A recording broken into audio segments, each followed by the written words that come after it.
ャーシューがね、分厚くて結構美味しかった。ご飯ちょっと足りないぐらいじゃん。メンチカツは絶対ですかね。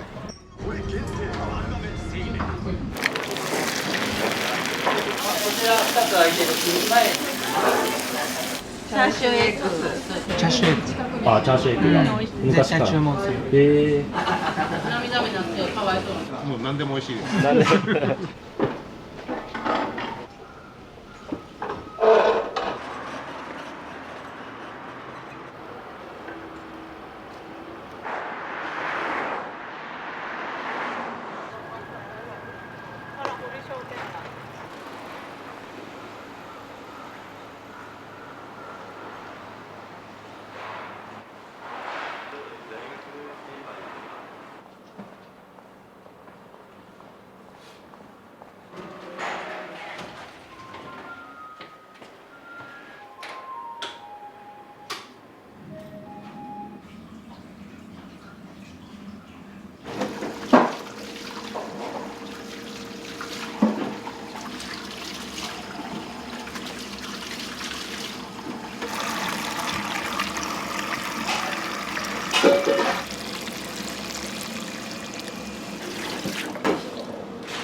これ燻製にします。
サガリなんですけど、ハラミのたたきとステーキに使う。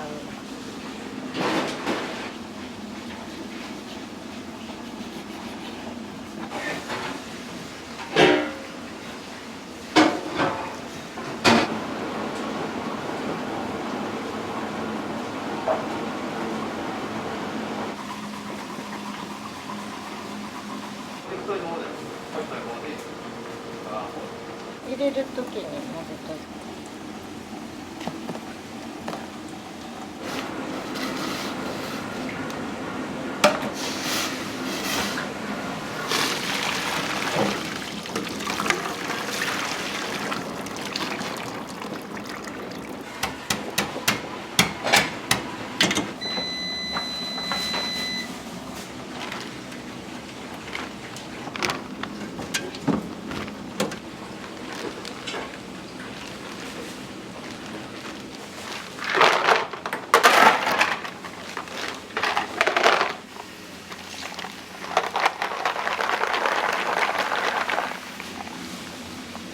これ洗ってもらえる？はい。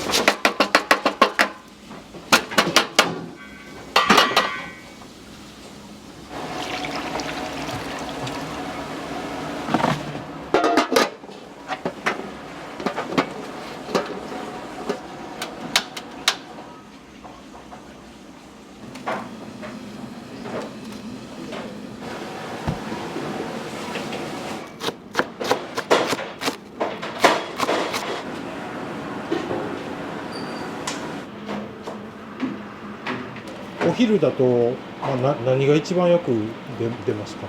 チャーシューエッグ定食が一番。もうやっぱりあとは油淋鶏定食。あ、いいし。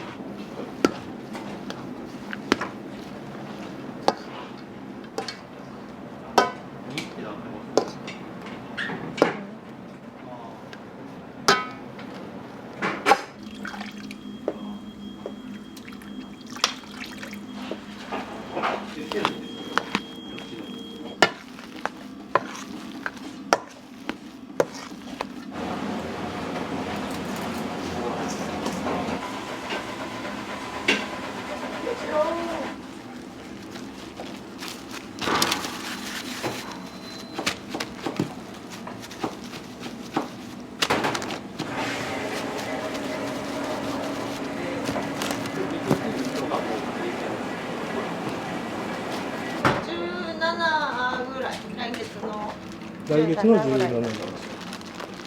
寂しくなりますね。いや、そんなことないですよ。いろんな思い出があるかと思うんですけど。ないですね。はい、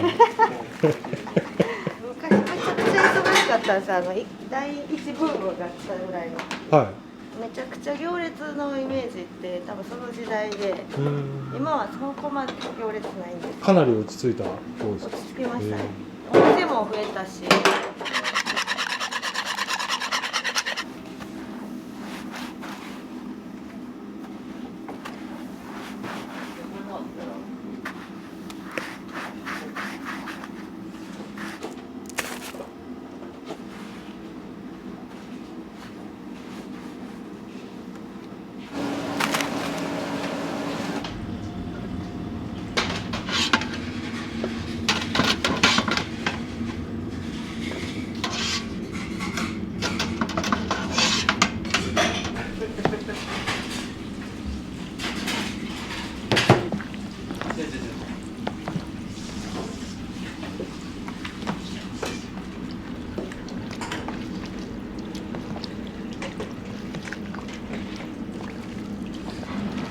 結構大きいし、ちょっと見た目のインパクトもあった方が嬉しいかな。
はい。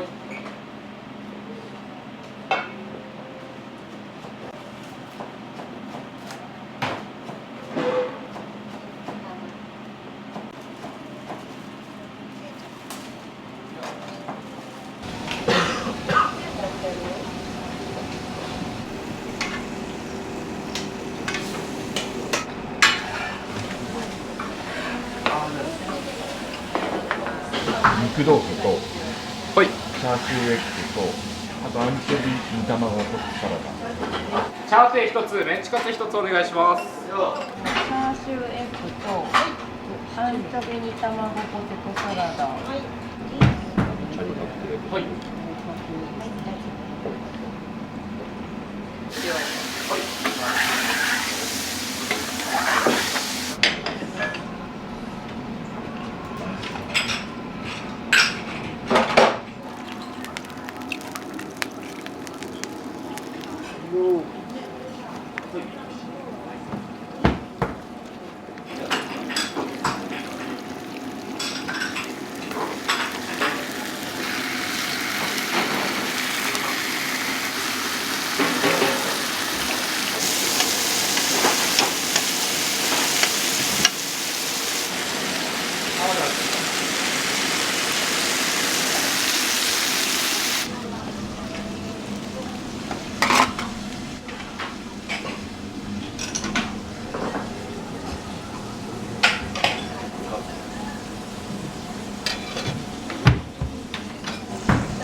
チャーシューが分厚くて結構美味しかった。すごい柔らかくてね。ご飯ちょっと足りないぐらいじゃん。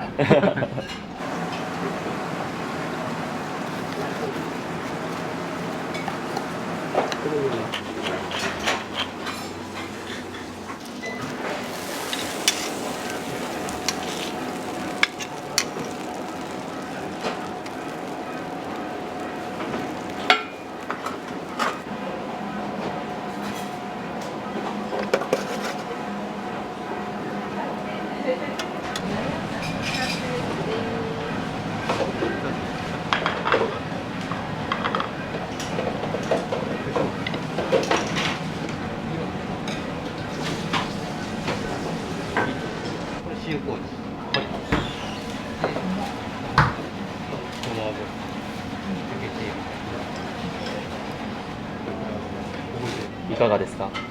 美味しい。柔らかい。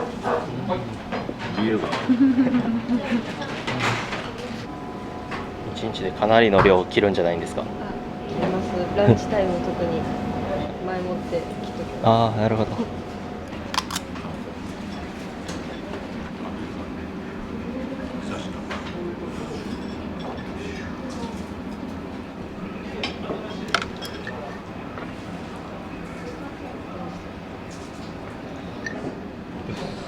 アンチョビに卵をすいません。こ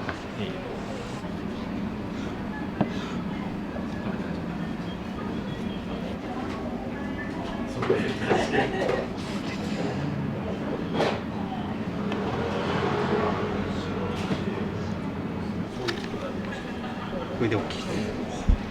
牛ハラミ叩き。お疲れ様です。よいしょ。どうも。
チャーシューエッグ定食です。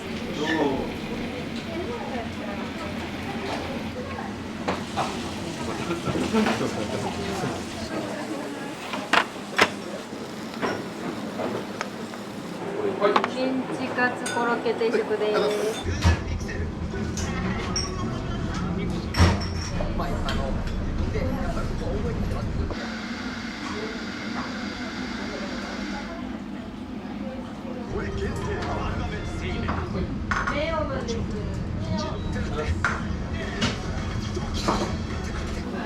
メンチカツは絶対ですかね。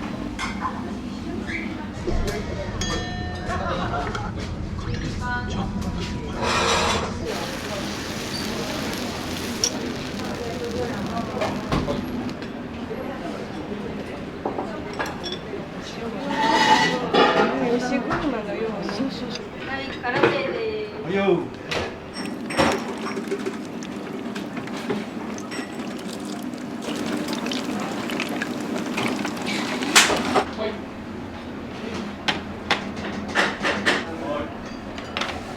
どうぞ、空手。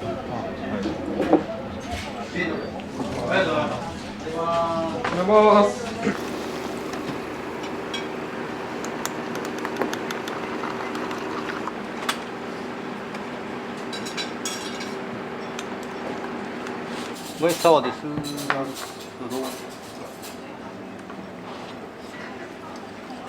まず一応メンチカツとちくわ天ちくわ天と。4、5年以上そんなにですか。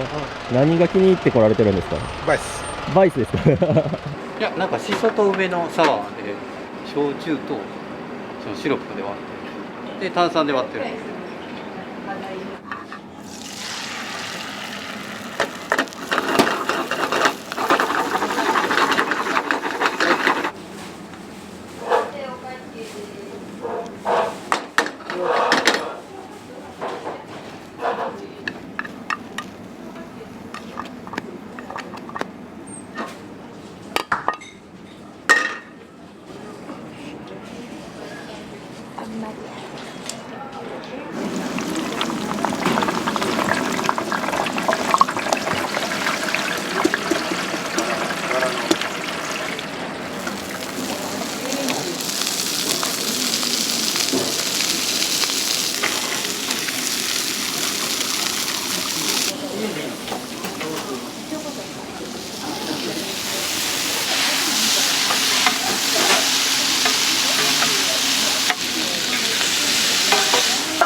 いやめちゃくちゃ美味しかった美味しかったですか。担々麺も美味しくてチャーシューが美味しかった。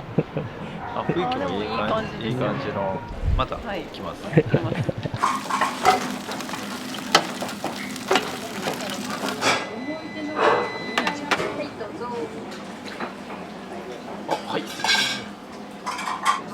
はい、そうです。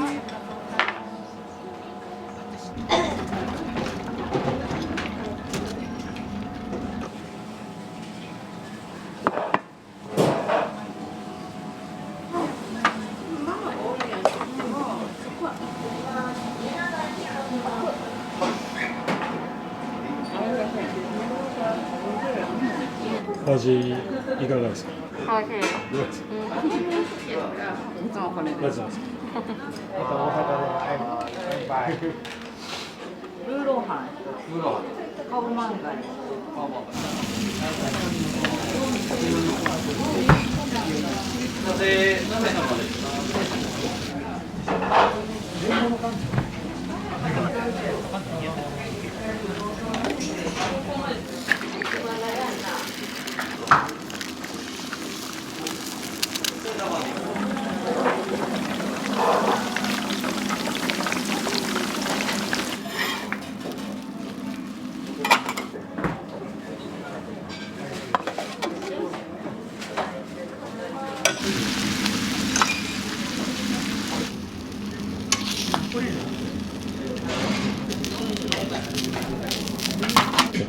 大丈夫。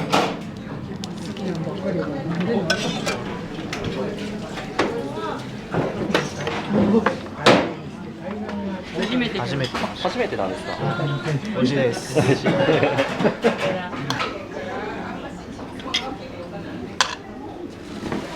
看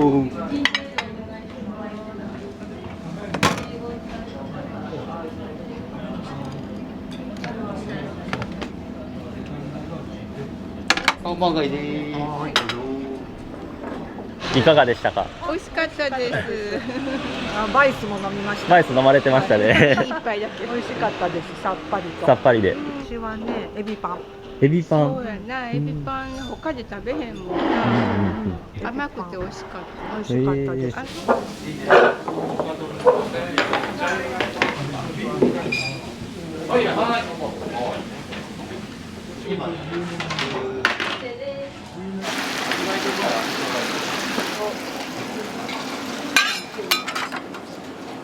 めっちゃ安いんで、こっちが変な。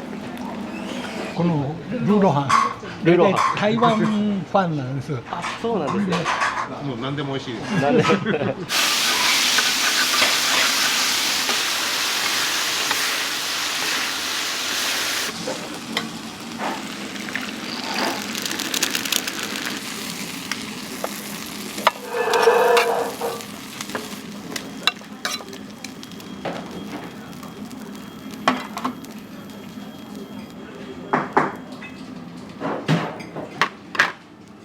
焼きそば定食です。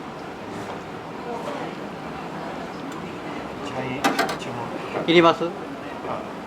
肉豆腐で日本で。あよ。こちら2つ空いてる前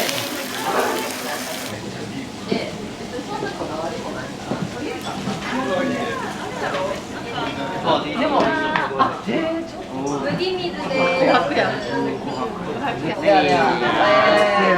いい土曜日。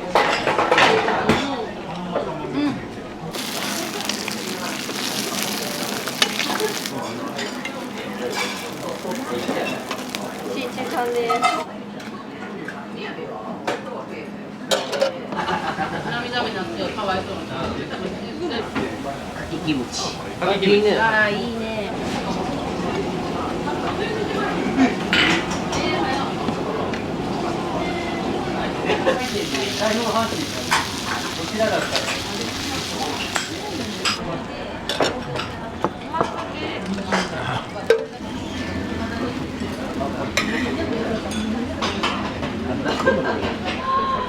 できた。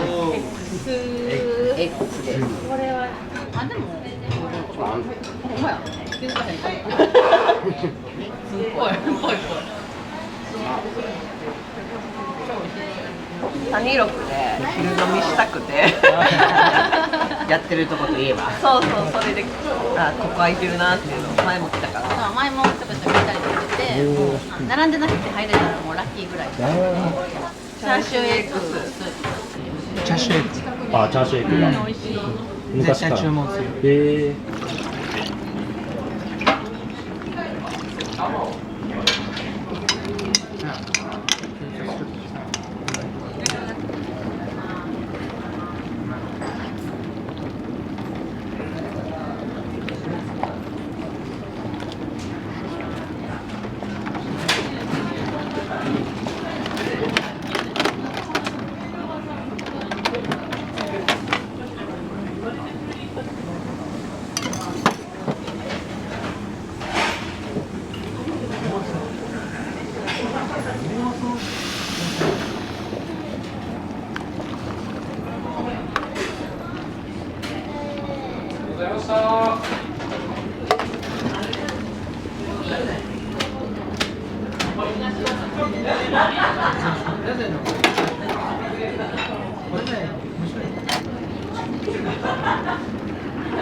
いのメニューあったりしますか？今日も頼んでるんですけど、セロリのナンプラーと、チャーシューエッグスは絶対頼みます。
はいよ、少々お待ちください。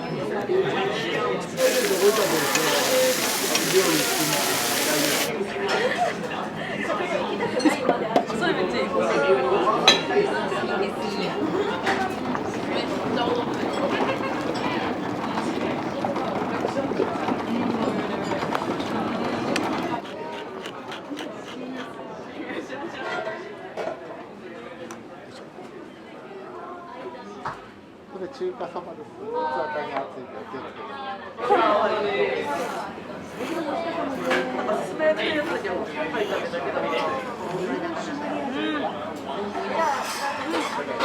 もともとここ肉屋さんやったんですよ。あ、そうなんですか。この場所が。はい。で、昔から地元の人は肉屋さんと思ってるんで、その名残でうちメンチ名物にしてるんですよ。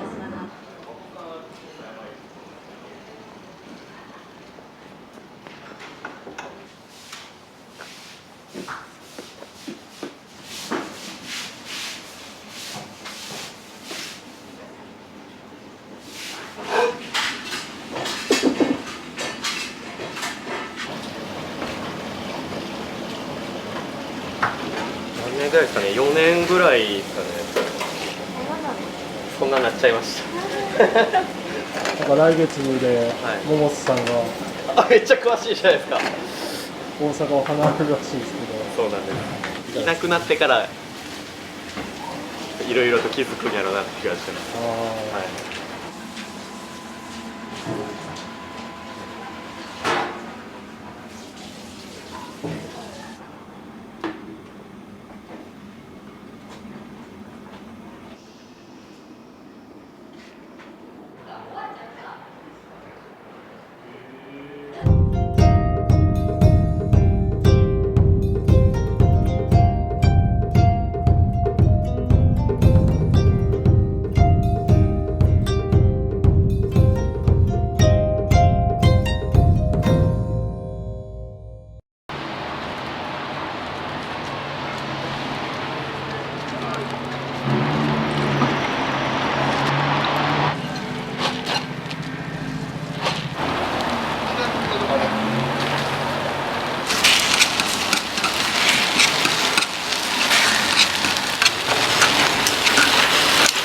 高校生の時来てたけど、なんかこう子供連れて喋るのはなんか感慨深いなと思って今。ありがとうございます。お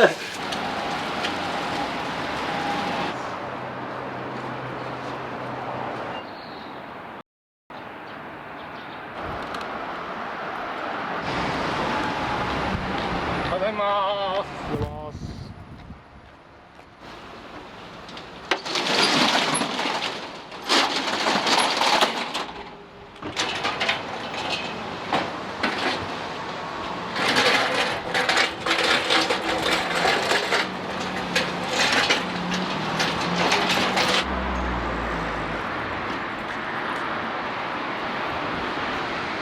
本当の観光客の方ね、こっちに住んでる子じゃなくて、訪日客、本当の観光客の方がうち来た時に、なんか片言の日本語と翻訳機とかで、母国やったらラーメンいくらとか、たこ焼きやったらいくらとかって教えてくれるでしょ。そらその値段聞いたら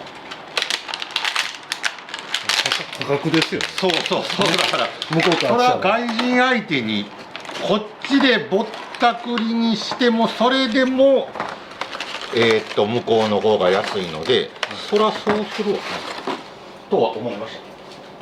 俺上海では6個で2000円って言ってて、そりゃやるわなと思って。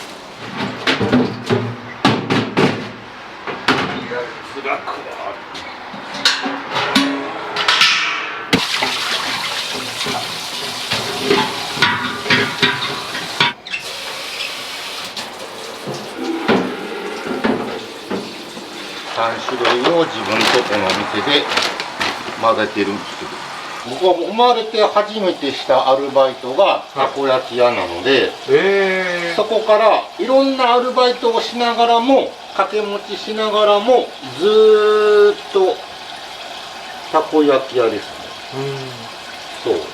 それはどちらでされていらっしゃったんですか？いろいろよ、いろんなチェーン店から個人店から、もう初めてしたのがたこ焼き屋だったので、ほぼほぼたこ焼きしかできないので、で今はコロナ禍をこう通過してなくなったんですけど、昔はたこ焼き屋って朝までが多かったんですよ、大阪に関してはね。そう基本夕方オープンの、夜から朝までっていうのが非常に多かったので、掛け持ちしやすかったですね。1、2週間でクビになった店もあるしそれはもうバンドしながらやったので。バンドされてたんですか？そうもう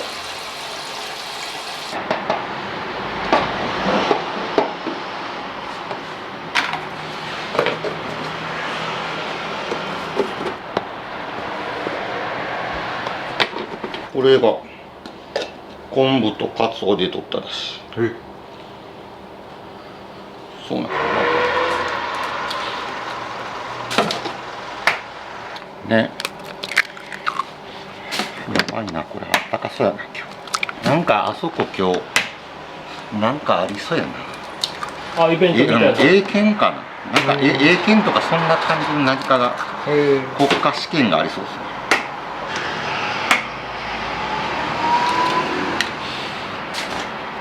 鶏卵使うとこも少ないんですよね。全国チェーン店だと食中毒が出やすくなるので、液卵使うので価格の優等生と言われた鶏卵も高いので、今全国チェーン店は使わないです。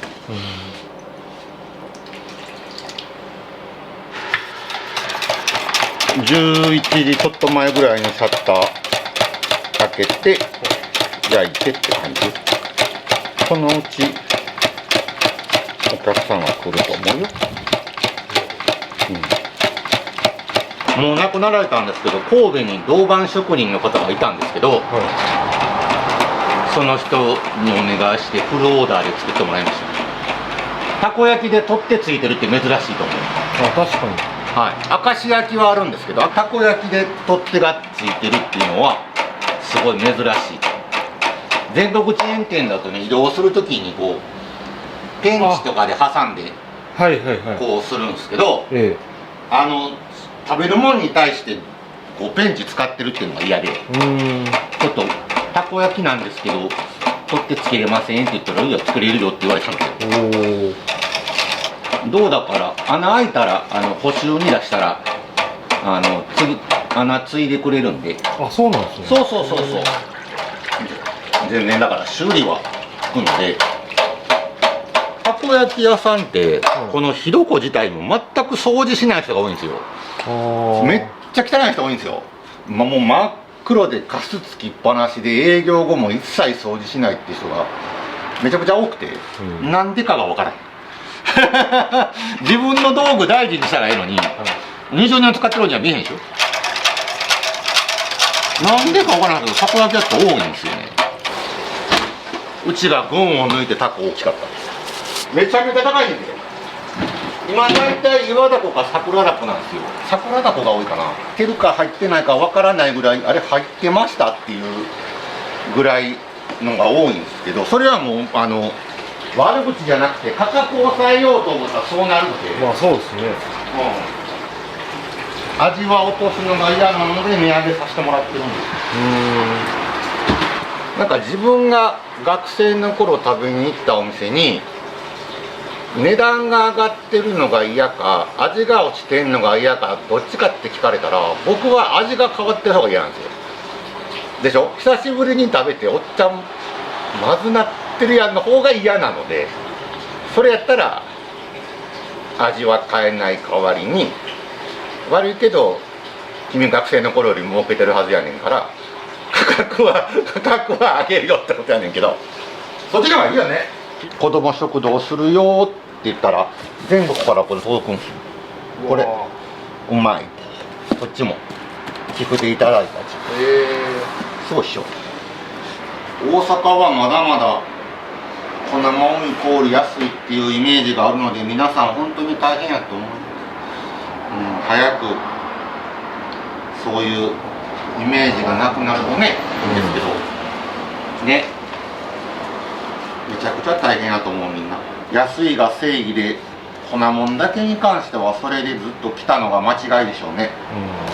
ラーメンぐらい美味しいんやったらお金払うべきだっていう風に変わってほしかったですね。粉もんもね。しかも粉の値段も高騰してるでしょね。ずーっと。そうなんですよね。大変よね、みんなね。うちなんて今アルバイトもいないので雇えないので、どこ削れっていう話よね。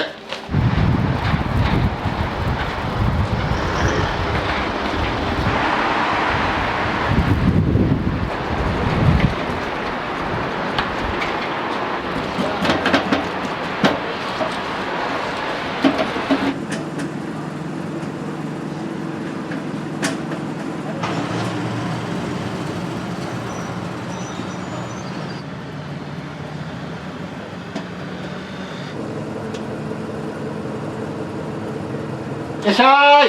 まだちょびっとかかりますけどいい？はい。大丈夫？よく来られるんですか？2回目です。じゃあ岩下の新生姜たこ焼きと、それとソース12個。はい。あとかき焼き。はい。ちょっと待ってね。はい。6個1つ。かきはね8オンリーなんです。あ、8オンリーなんですか。はい。了解です。ちょっと待って。あとソースあと6個1つ。ちょっと書こう。ちょっと多すぎですね。どちらから来られてますか？宮古島結構家遠いんで、ある程度冷めちゃうんですよ。冷めても分かったからチャリ乗って頑張れる時が来るんで。さすがです。端っこへるのだけがしんどい。何分ぐらいかかるんですか？25分ぐらいなんで。結構ですね。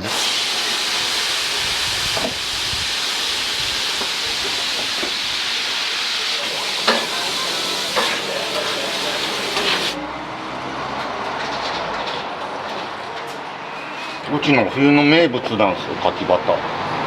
めっちゃ出るんですよ。毎年12月は月替わりでかきバターするんですけど、非常に大好評で、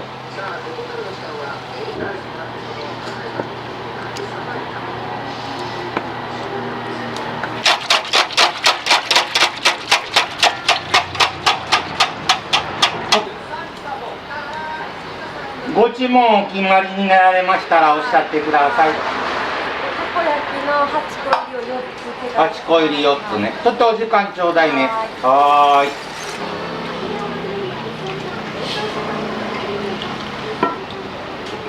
ーい。何味にしておきますか？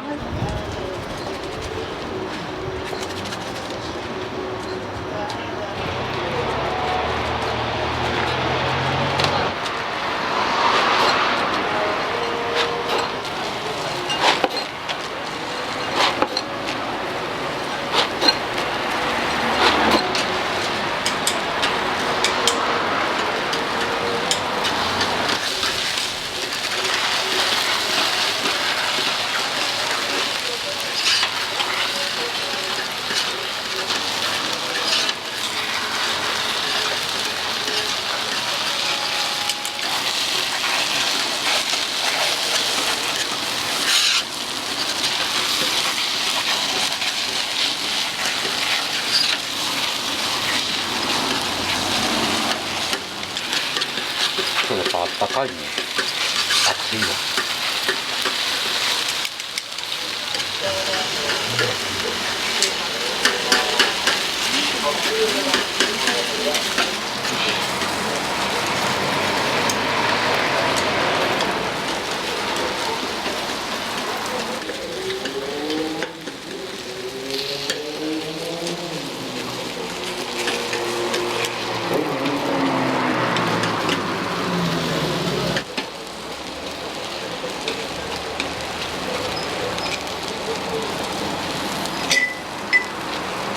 はいよ。はい。はい、お待たせ。はい、ありがとうございます。ちょっと待ってね。マヨありなしはどっちで？なしで。なしで。はーい。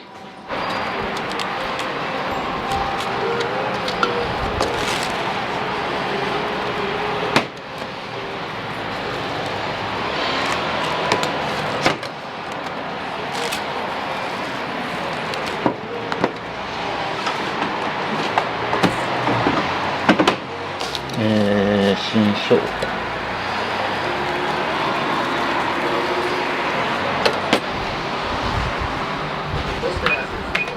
3300円。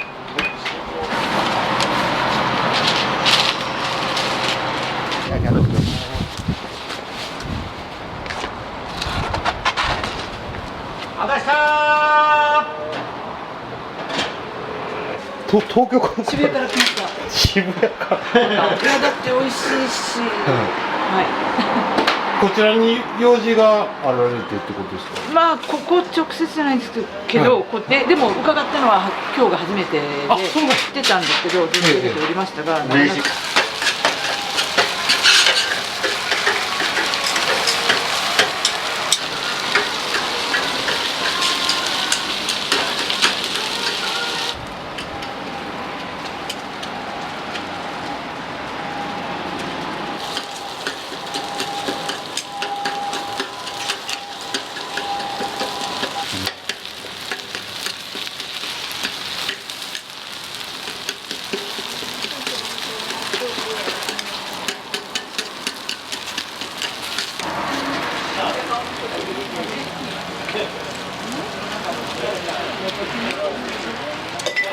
もちろん、はい。はい、ありがとうございます。はい、どうもお気にありがとうございます。じゃあまたありがとうございました。ありがとうございました。どうもお気に。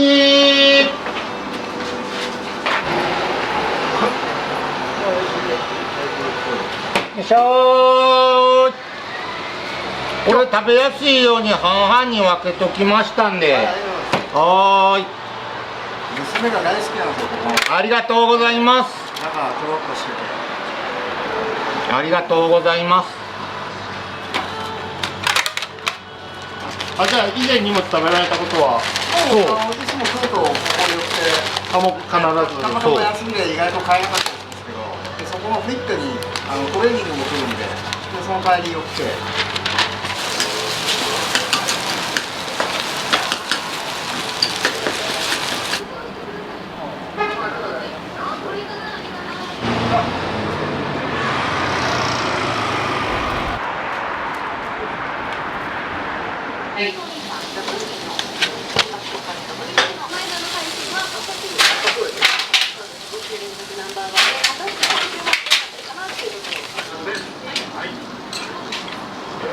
1280円でございます。ちょうどね。はい、ありがとうございます。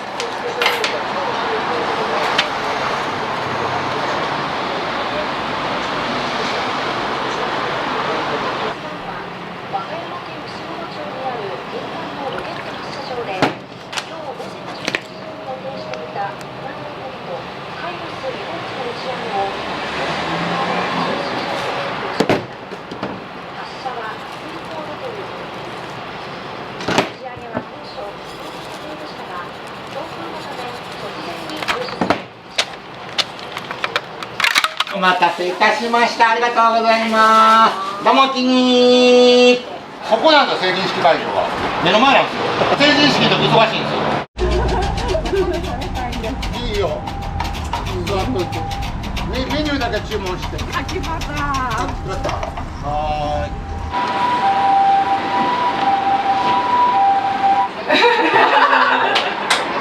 コンマ1秒で距離を縮めるので、よく常連さんですかって言われるんですけど、私のスタイルはこれです。来た瞬間から、目が合った瞬間から眉です。これがね、こうなるんです。すごいでしょ。すごいっすね。そう。どのぐらいまで使いはるんですか、逆に。いや、でも僕こんな人見たことありますよ。それこそメーカーさんから言わしたら、もうお願いやから皿買ってってなって。美味しそうでしょ。初めて来られたんですか。初めて前来た時臨時休業で、じゃあリベンジです。めっちゃたこ焼きの口できたのにちょっと足回ってて、あれ楽しいです。あれお休みされる時ってインスタで告知されてらっしゃる。 X と両方とも。かきバターとたこ焼き。持ち帰りもしようかなと。ああ、いいですね。お持ち帰り。今食べるのと持ち帰りもしようかな。お持ち帰りも、はい、ありがとうございます。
かきバター好き。かけバターめっちゃ美味しい。かきが好きなんですか。味が好きです。はい、どうもお気に入りありがとうございました。どうもお気に入り。追加してます。ちょっと待ってね。全然ごゆっくり。時間はたっぷりあるんで。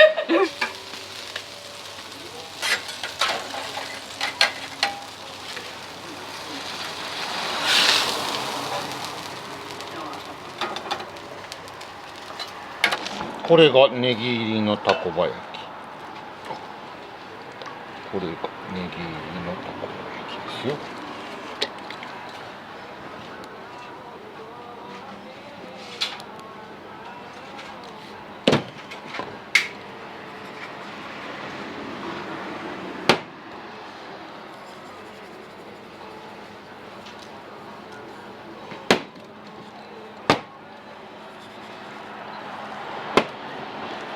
はい。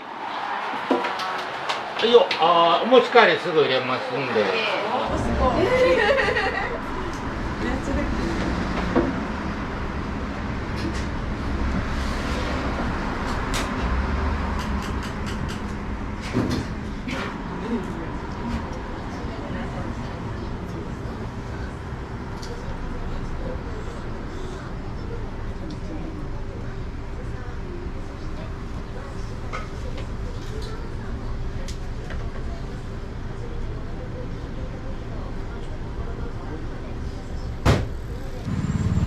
もうそろそろ聞いたこともない珍しい色やったらええって。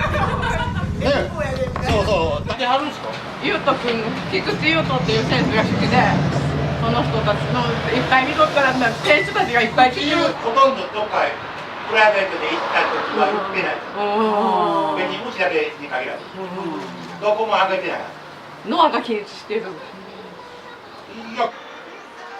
お母さん480円な。はーい。分かれ。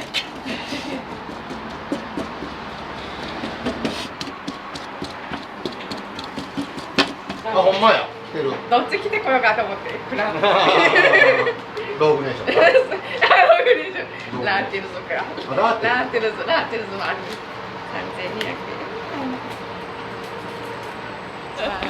また使わせてもらいます。見といてください。ありがとうございます。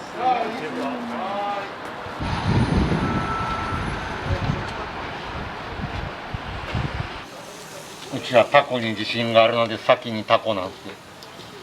多分他のお店は先生地なんですよ。そうですね。はい。それぐらいみんなもうちっちゃいんですよ、タコが。僕は自信があるので先タコ。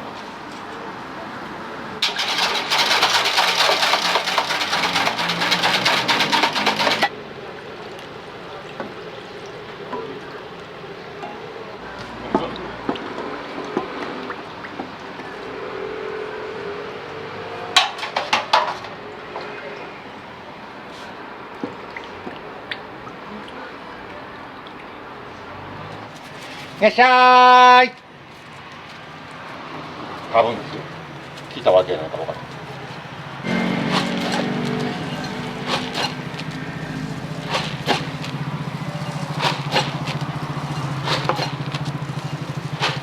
はい。いらっしゃい、こんにちは。少々お待ちください。もちチーズタコバ焼き。もちチーズも。はーい。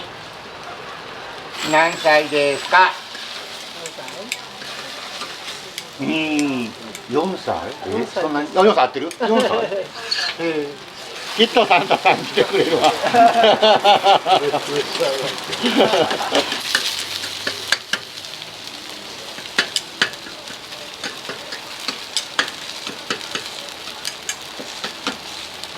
なんか今子供の話してると僕高校生の時に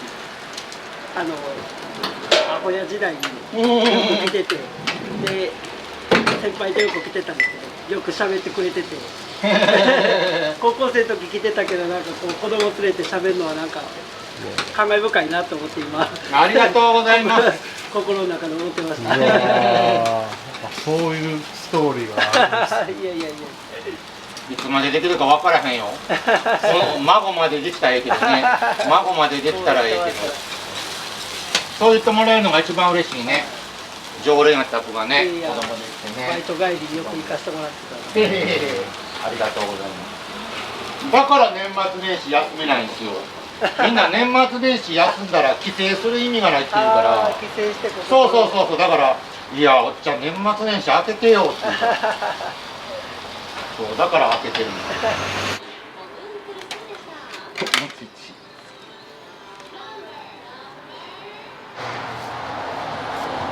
なんか僕が来てた頃は日替わりで。日替わりじゃないですか。月替わりで。鮭とか。そう。月替わり。24日子ども食堂やから来てね。あ、12月24日。いいもんね。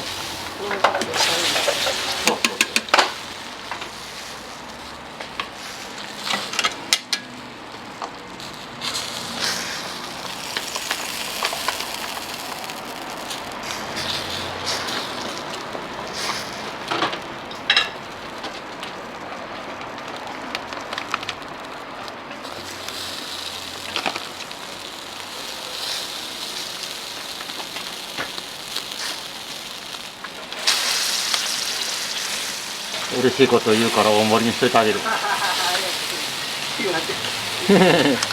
はーい。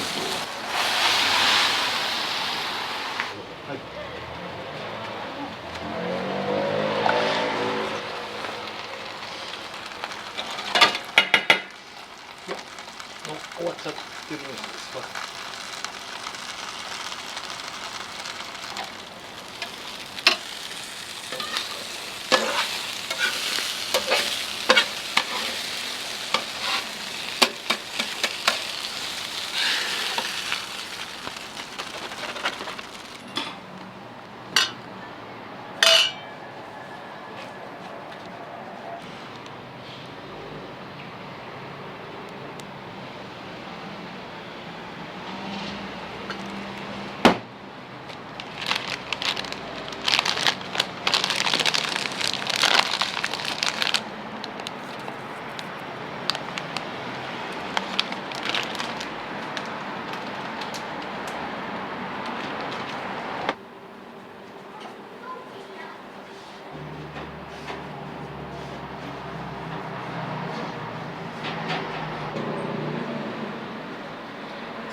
般の前やとやっぱ暑いですよね。暑い。こんだけずっと焼けたらさすがに暑い。暑い。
一番忙しかった時って年末年始、年末年始は忙しい。ずーっと焼きっぱなし。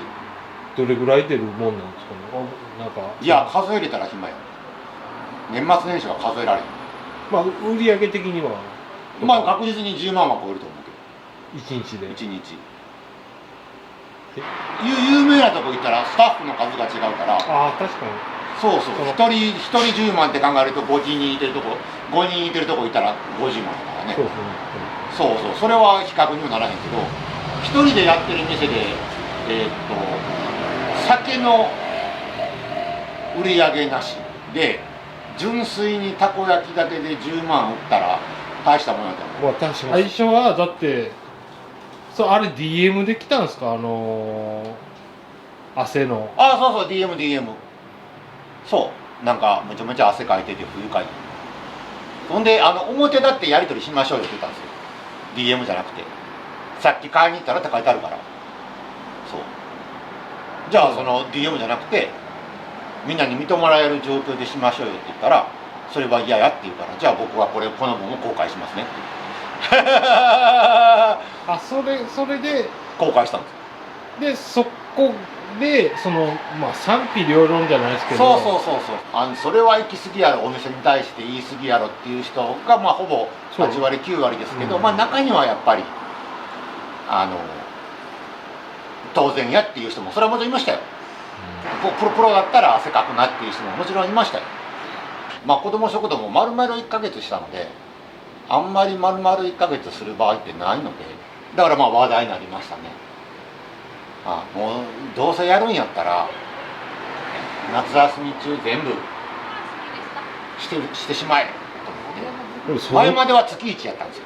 おかげさまでバズったことでいろいろと支援をいただいたので、元気もあったので、これだからみんなお釣りくれたやつ。あ、そうなんですか。そうなので赤ではないですけど、あんだけすごくニュースにもなって YouTube もとんでもない、もう数えられないぐらい取り上げられてるんですけど、それでも子ども食堂をやっているっていうことを知らなくて買いに来て怒る人もすごいたくさんいましたよ。やっぱりね、なんかある程度年いくとなんか子供がわちゃわちゃいると気に食わない人ももちろんいるんですよ。もちろん、なんで子供先やねん、俺先にしろやみたいな人は絶対いるんですよ。子供後にしとけやみたいな。けど子供が先に来てますからね僕にとっては先のお客さんですからね。ね。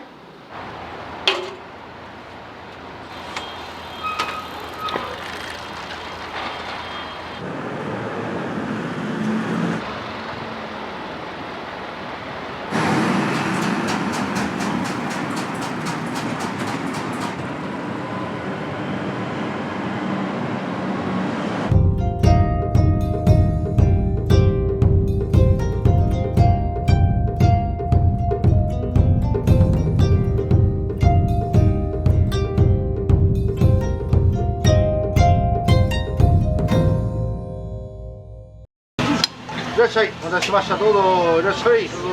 どうもおにぎり、お待たせしました。どうぞ、おにぎり。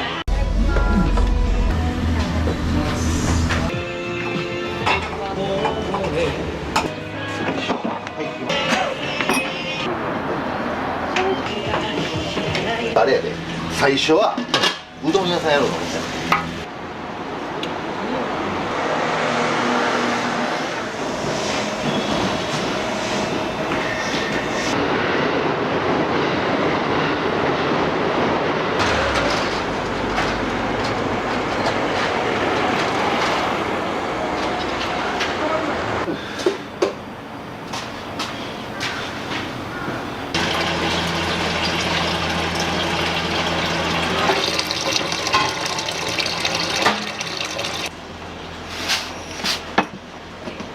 平日はランチだけやから5升、金土夜やるから先週の金土はあれやな、10升炊いたら10升もう全部カラカラ、10升でも足らんぐらい。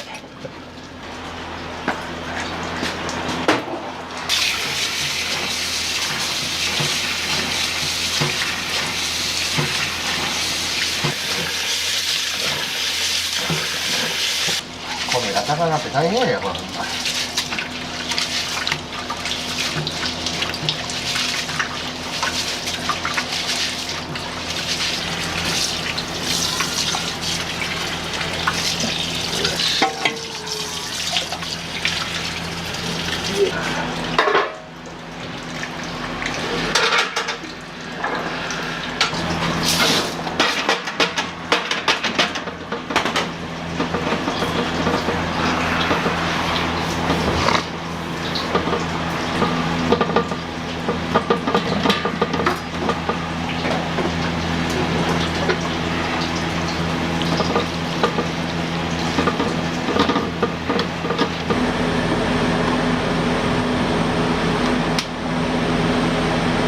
油焼きせんとなじませて、そうあれやで、最初はうどん屋さんやろうと思ってたよ。やっぱりそうなんです。もともと俺天ぷら職人やって、10年ぐらいやってて、まあ、うどん好きやから、天ぷらうどんの専門店をやろうかなと思ってて、その天ぷら屋さん雇われてたんやけど、店長やってて辞める2年ぐらい前にそれを思い出して、そっからこう自分でだしを作るようになってんけど、仕事終わってだし作ってっていうでやってて、でまあ辞める1年前ぐらいあるうどん屋さん食べたんやけど、めちゃくちゃうまくて、そこのうどん屋がちょっとこれいや語れへんなっていうのがもううどんを諦めたきっかけかな。でもまあまあまだ一人で何かやりたいなと思ったから、次パッと僕が肉水好きやったから、あじゃあもう肉水にしようって、それで誰もやってへんなと思って、でもそっから肉水用のだしを作らなあかんと思って、また一からだしのやり方で、だしの返し用の醤油っていうのはもう全国から15本ぐらい取り寄せて、やっぱ全然違います。全然違う奈良の醤油屋さんやけど、そこのがもう抜群で、も今うちの命はそこやからな、この醤油だから、まあ、あの箱やけどな、錦醤油っていうな、錦そうここのもう薄口醤油やけど、これが抜群やな。今日は200個あるわ。200鶏でも買おうかな思ってね。卵かけ用の卵はまた別やけど、京都のブランド卵やからあれやけど、だし巻き用はこの一般的なやつで。鶏って一日何個産むか卵知ってる？俺知らんねん。いや、わかんないです。10はこうだぐらいで無理っぽいな。肉もぎょうさんいるし、肉も1日な15キロぐらい使うからな。平日ランチだけで食品ロス全然ないね。うん。でこれをな一時期夜やってて、今は金土だけやけど、火水木金土って夜やっててん、これやってた時はなほんまに食品ロスが出てて、夜ってやっぱ読まれへんねん。だからやっぱりちょっと金土だけにしてってなったら、やっぱり今度金土にお客さん集中するようになってな、夜は。ちょっとお客さんに申し訳ないけどちょっと金土だけにさせてもうて、今このキャパの店舗どうなんかなと思ってな、移転か次の店なんか分からへんけど、ちょっとお客さん分散してもらった方がいいんかなとは思うよな最近。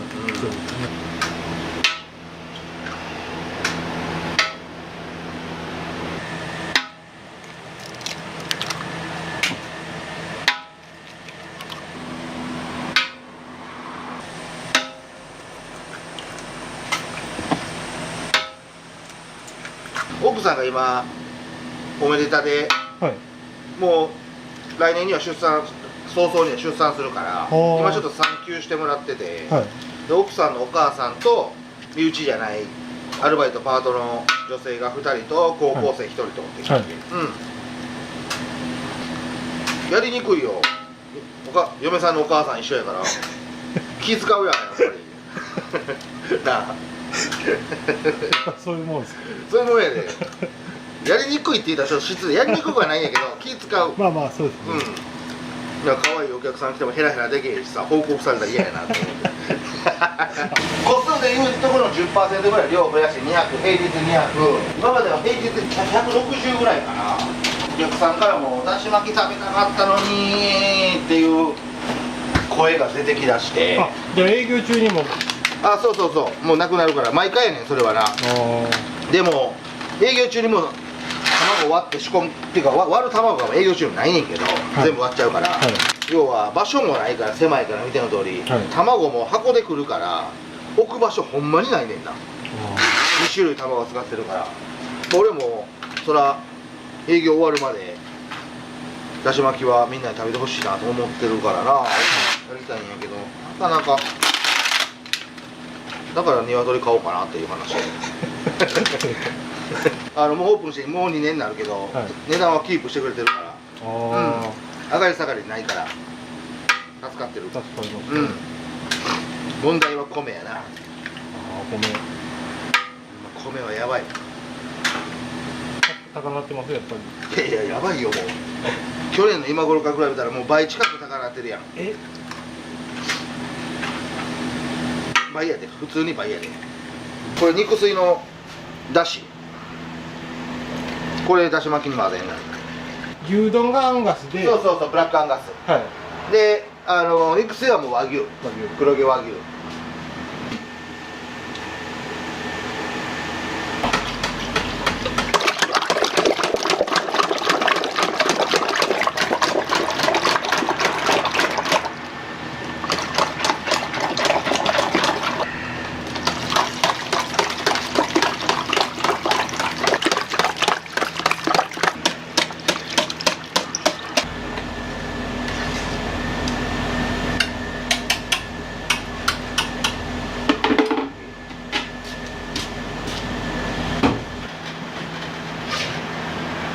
よいしょ。ご飯移すわ。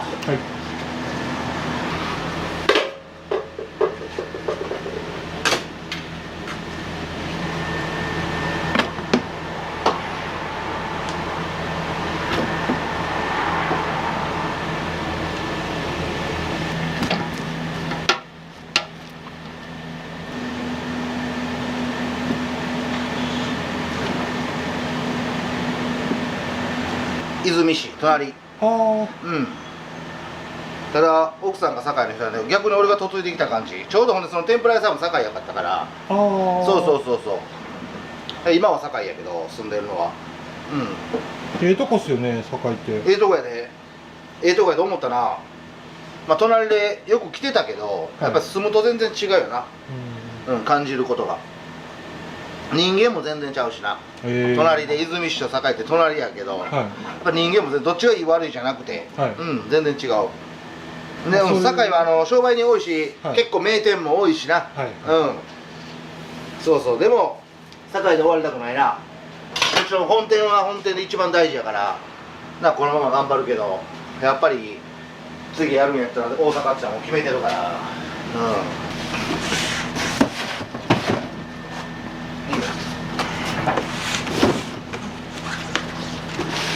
よっしゃ。はい、すいません。ご苦労さんでした。はい、ありがとうございます。どうも。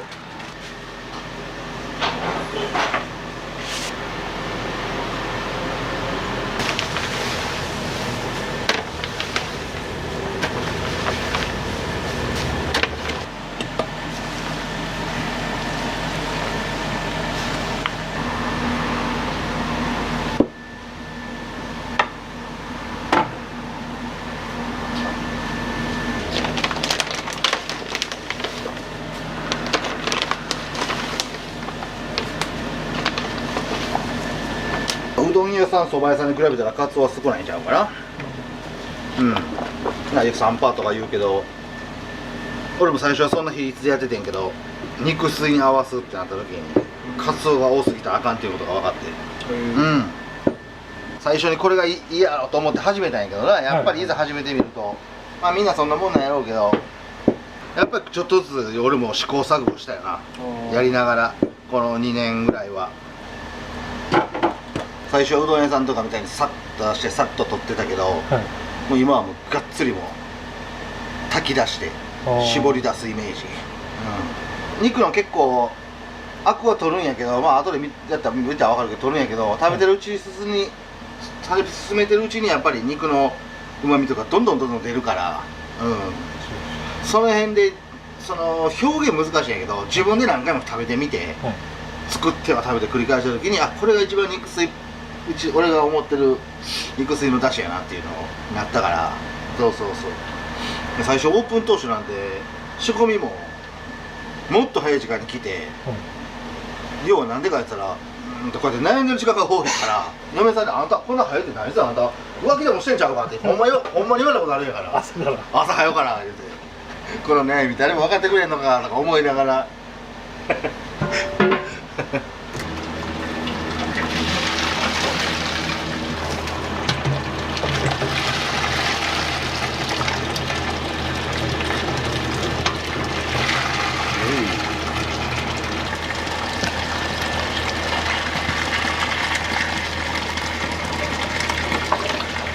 思い出した。最初はなサバとか混合させてたわ、そういや。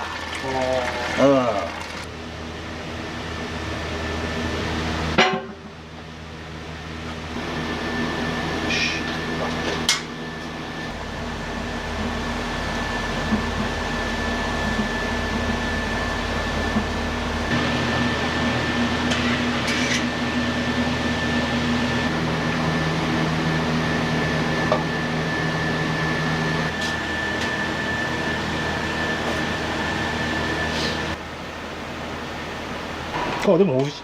辛いけど辛いやろ。味は美味しいけど、お水や。いや辛いやろすみません、ありがとうございます。生卵入れられへんのがあれ、だしの中に。それはもうお断りしてる。だしの味がやっぱり全然変わるから、で肉のうまみも全然感じへんようになるから、卵を変えることによって、それはちょっとやっぱやめようと思って。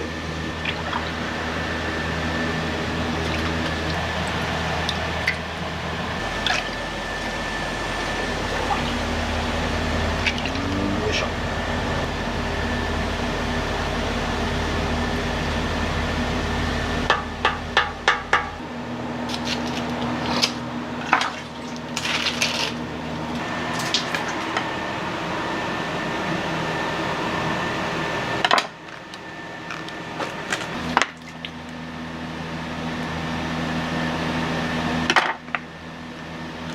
食品ロスをなくすか、はい、うちはほぼほぼゼロやから食品ロスは思い通りではないけどまあまあ想像通りにはなってるんやけど。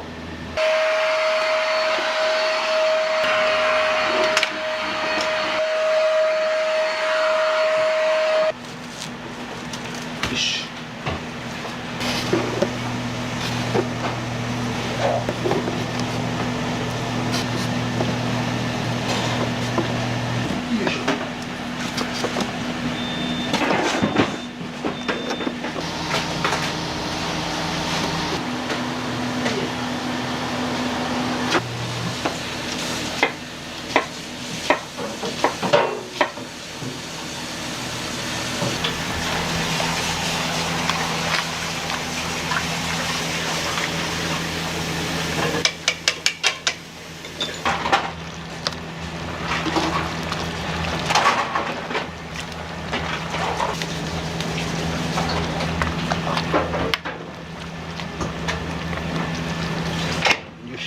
やっぱ大きいですね、九条ネギ。いやでもまちまちやねやっぱり物は大きかったり小さかったりするけど、うん。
濁るは濁るんやけど、濁り方が違うし、まあ、それ肉質にもよるから、日によってやっぱ肉質ちゃうから産地もちゃうから、い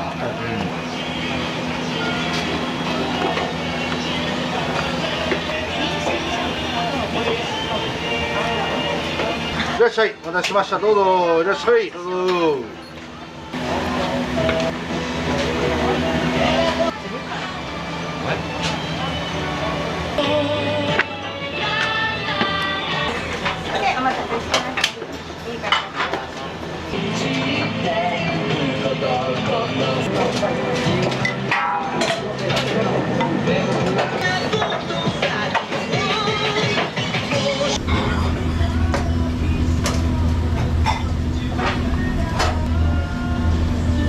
いらっしゃいました。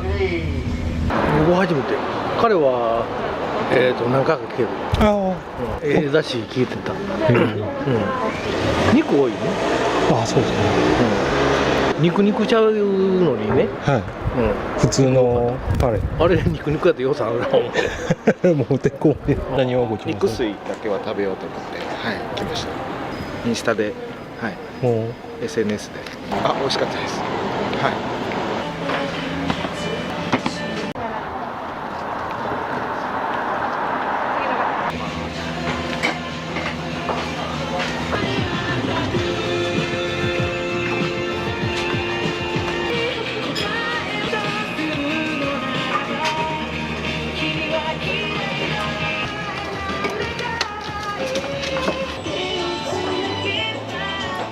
なんか卵の黄身がめっちゃ色濃くて、なんか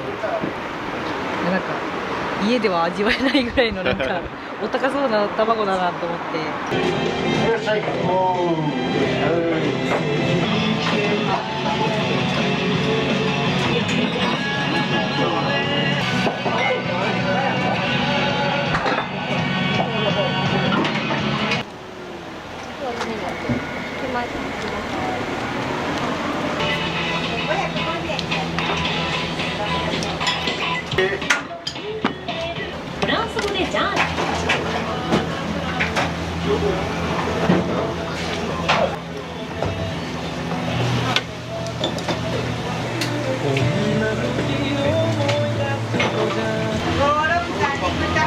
はいよ。を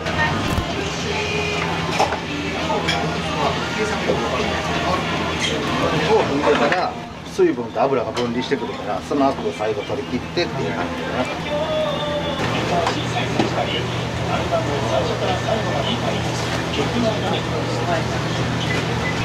56とどこや？あげるわ。56と。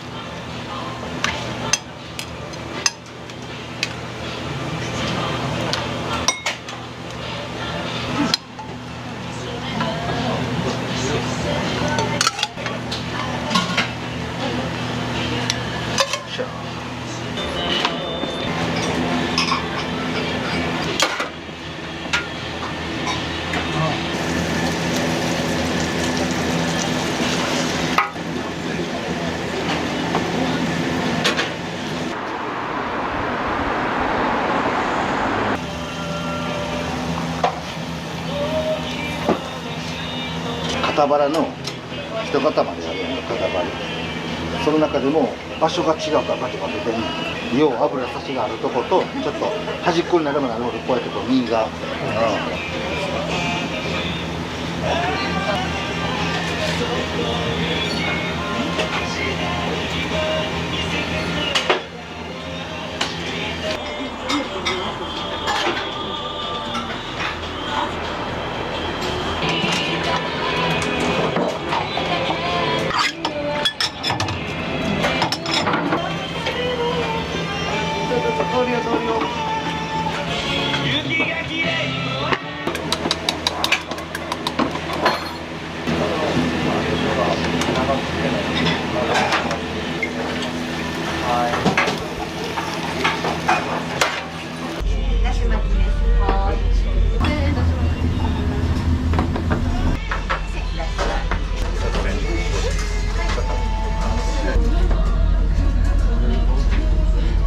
卵かけご飯のセットとだし巻き卵。お味いかがですか？あ、そう美味しかったです。美味しかったです。はい。肉もいっぱい入ったし。これヘラでやる方が早い。もう溜まってくるからオーダーが。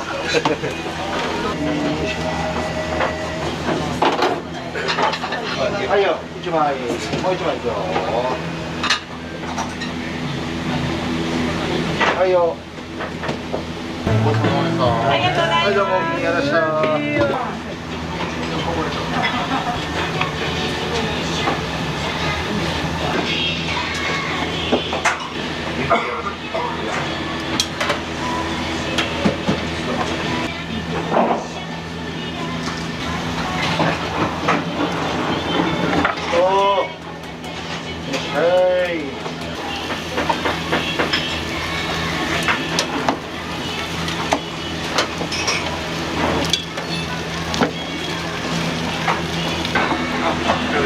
はい、どうもお気に入りでした。はい、どうもお気に入りでした。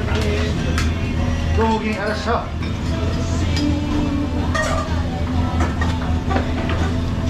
お近くなんですか？尼崎です。じゃあわざわざこのお店のために、何を今日はご注文されてますかね？肉水食べたいな。でまあ肉セットにしました。肉セットはじゃあ卵かけ牛丼に変化。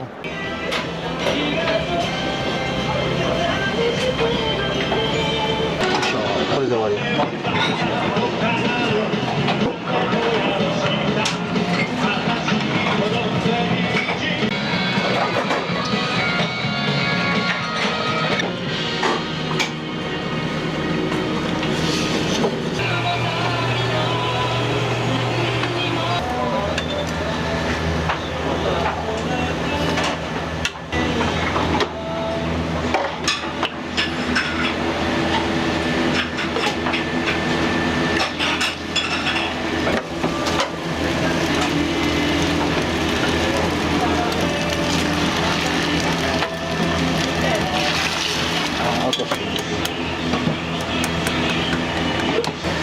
いいでしょう。さすがに連続でいけたよ。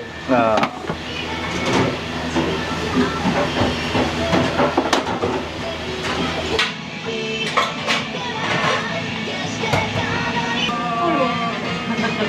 2回認めるっす。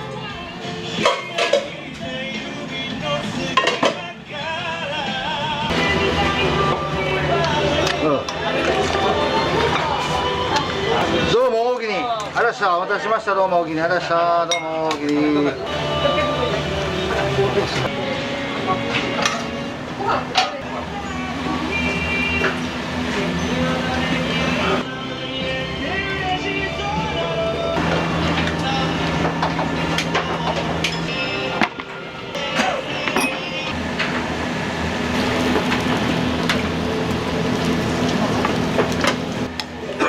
大喜利あらしたあらした大喜利ちょっと待ってくださいね。すいませんすぐ忘れますで34の次56ももうあげるわ。肉やわ。はいよいしょはい取りますよ後ろ。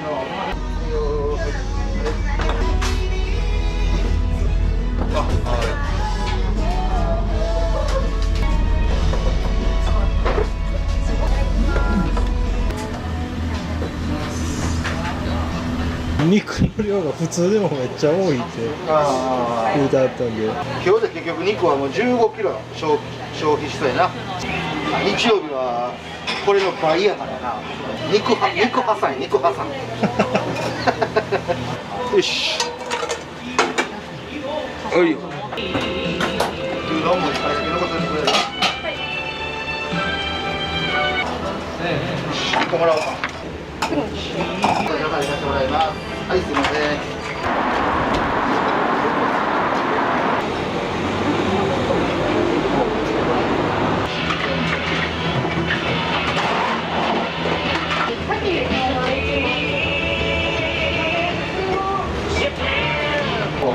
すみません。いえどこまでもついていきますんで。いややめてください。こちらですね。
ふかした油っていうのはラーメンに作った時に細かいキラキラっとした油にならずに食べたら胸焼けするような油になるんでやっぱ酸化しちゃういうことですか。そうですそうです。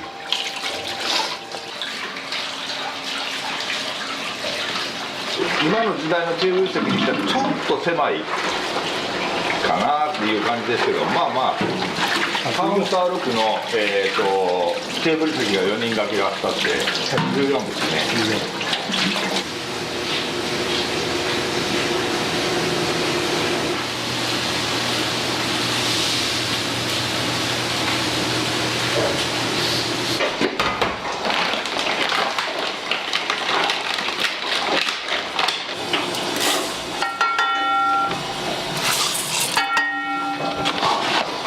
うちはご飯物ってチャーハンがメインになるんで、浸水はさせないですね。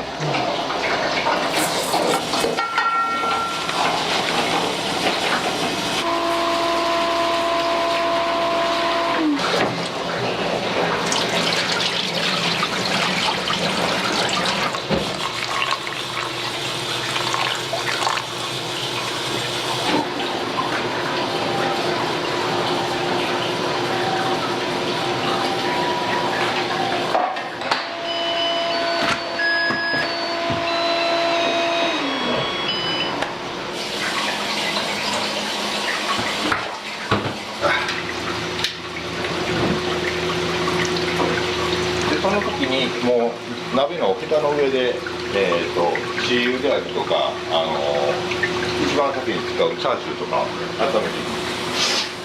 これがチャーハンに使うラードですね。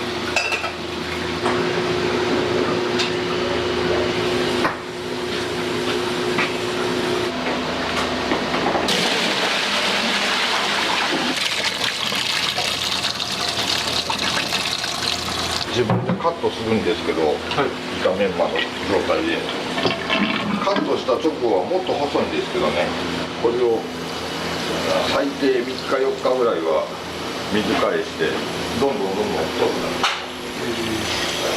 もうちょっとね、この近隣の方にアピールしていきたいなっていうのがあって、結構ねまだ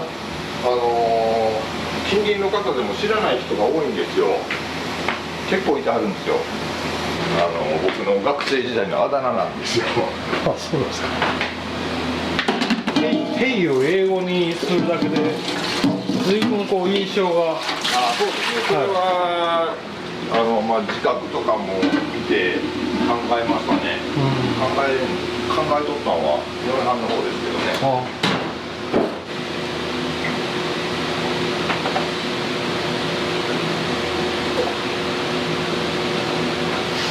余計な油が浮いてると思います。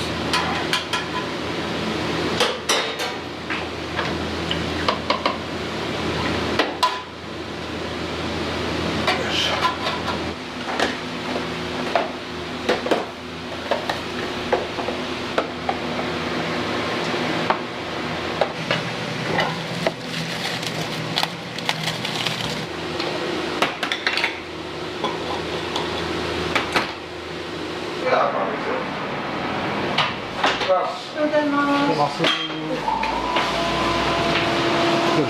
お願いします。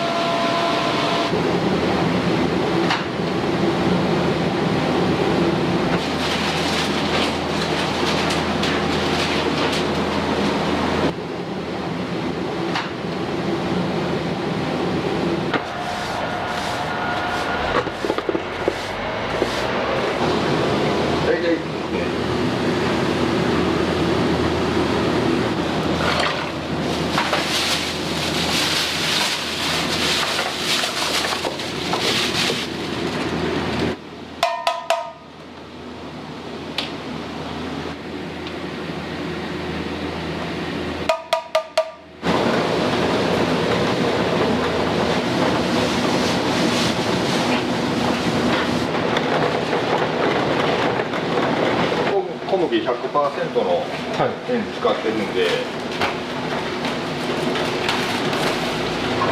この麺が結構僕気に入ってまして。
ですね、これをカットしていきます。まだちょっと氷がパリパリと。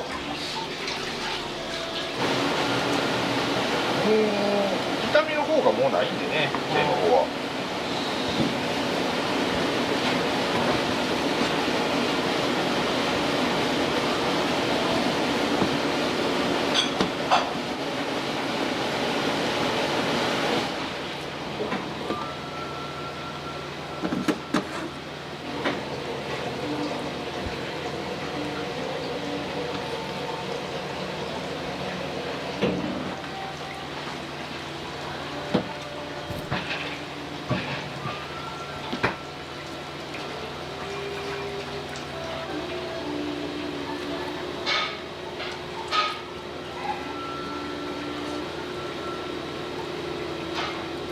まいもの合わせてない方ですね。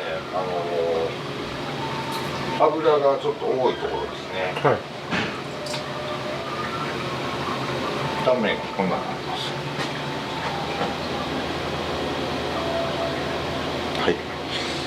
次が合わせるのでやっていきますね。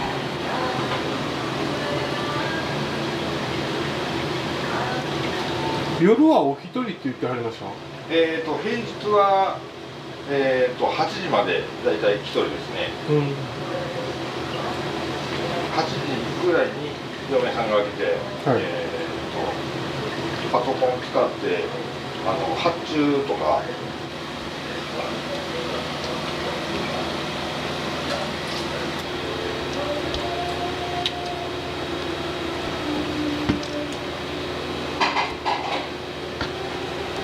これが断面がこんな感じで。本当ですね。脂身と。はい。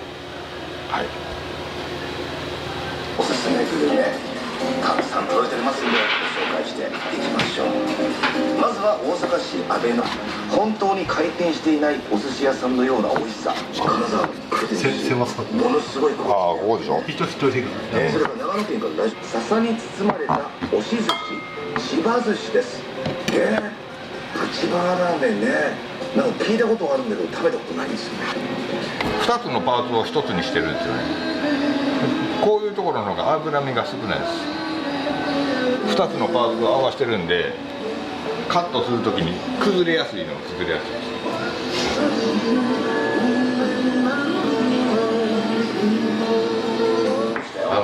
丼の方ですね。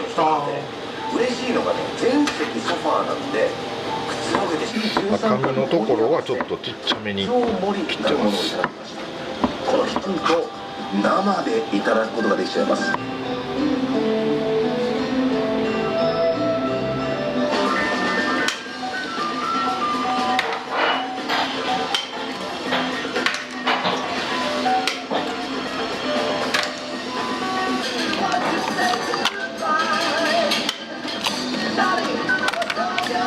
チャーハン用の卵ですね。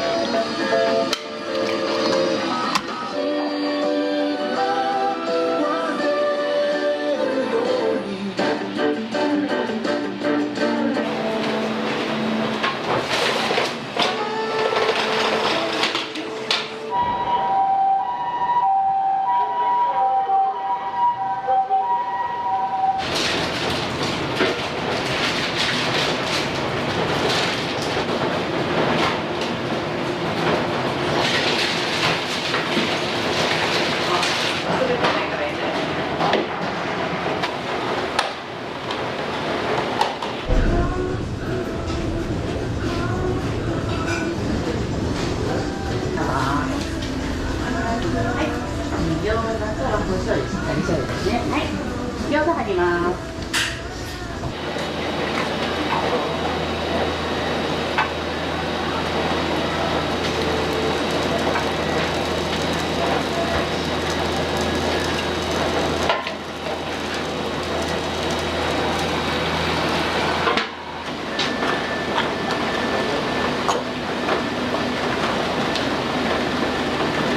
サイドメニューに合わせてラーメン作る時間考えますんで、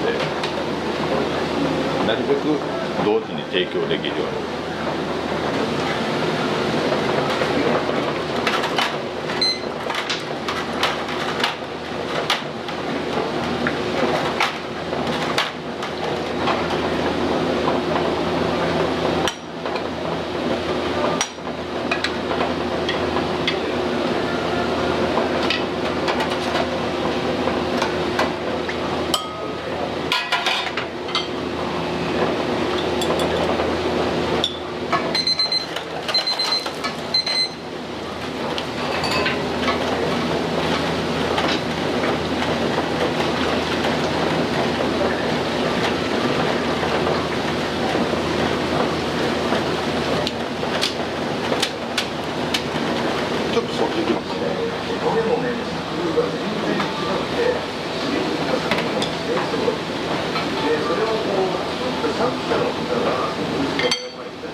長与千草リングで現役続行を約束しました。長与千草、あっという間の60年、たくさん苦しんできたし、たくさん笑ってきた。打ち上げ私のわけですね、こうですね、自分の思いを。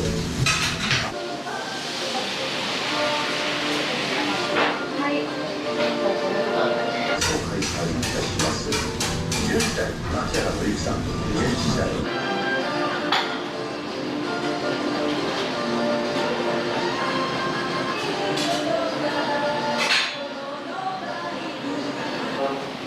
ドリームズカムツリーと中之島にぎわいの森のコラボレーションプロジェクトが12月25日まで中之島中継にご決定。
中山きんに君のいつまでライフを思い出してしまいますけど、やり続けることはでき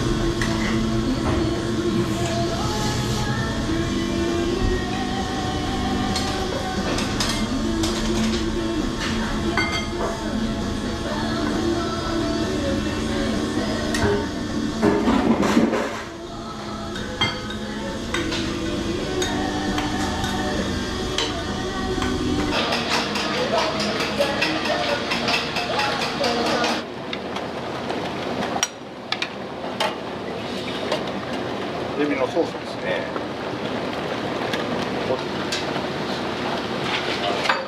すめしてますね。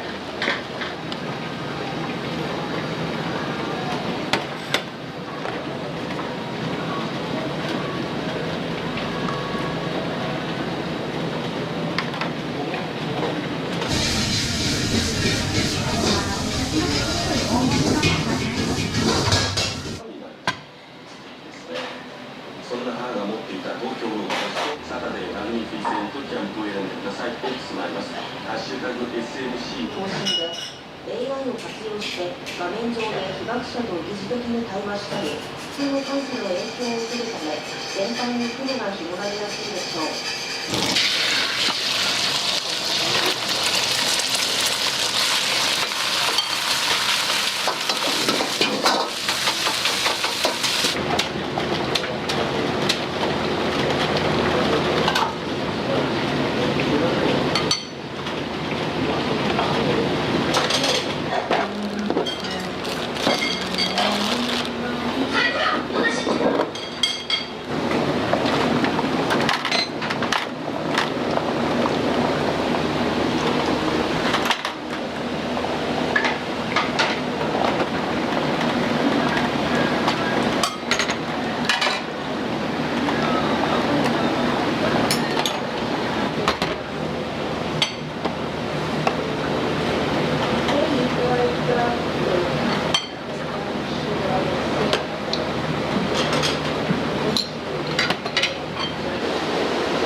秋口から今ぐらいにかけてエビ醤油をやって冬は味噌をやろうかな。ちょっと春はまだ考えてるんで。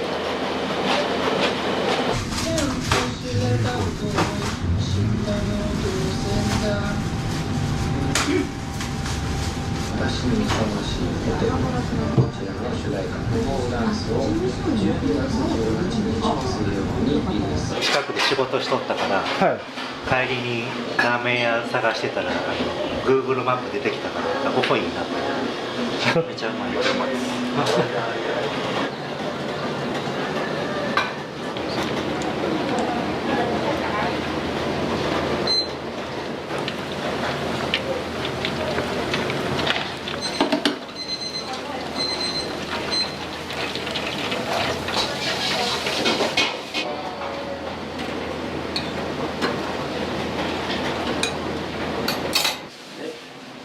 その後、ビデオスクリーンには新しいキスの時代のライブショーやメタバースと呼ばれますネット上の仮想空間でパフォーマンスを受ける。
ゃあね。お願いします。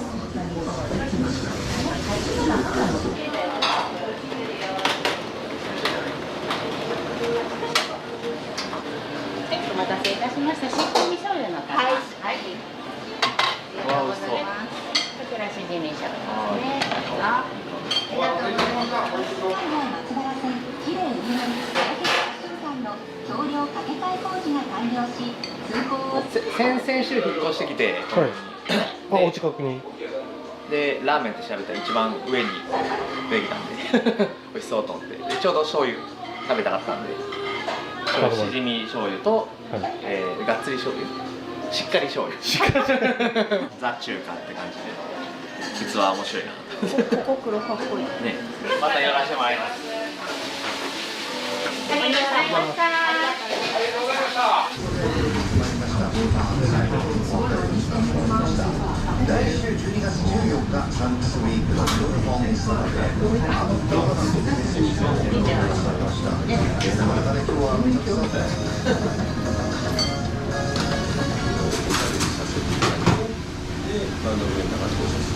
やらせていただいて仲は良かったの。2人でどうこうことはなかった。仲間でグループの中に。今日のメニュー紹介しましょう。今日のサタデーはもうこのお店もいきなり店始めましたみたいな。今日ちなみに何頼まれたんですか？しじみ醤油。前回はまた違うの。これ一択で。もうめっちゃ気に入ってあるんです。そう、しじみのスープが最高で。全部の。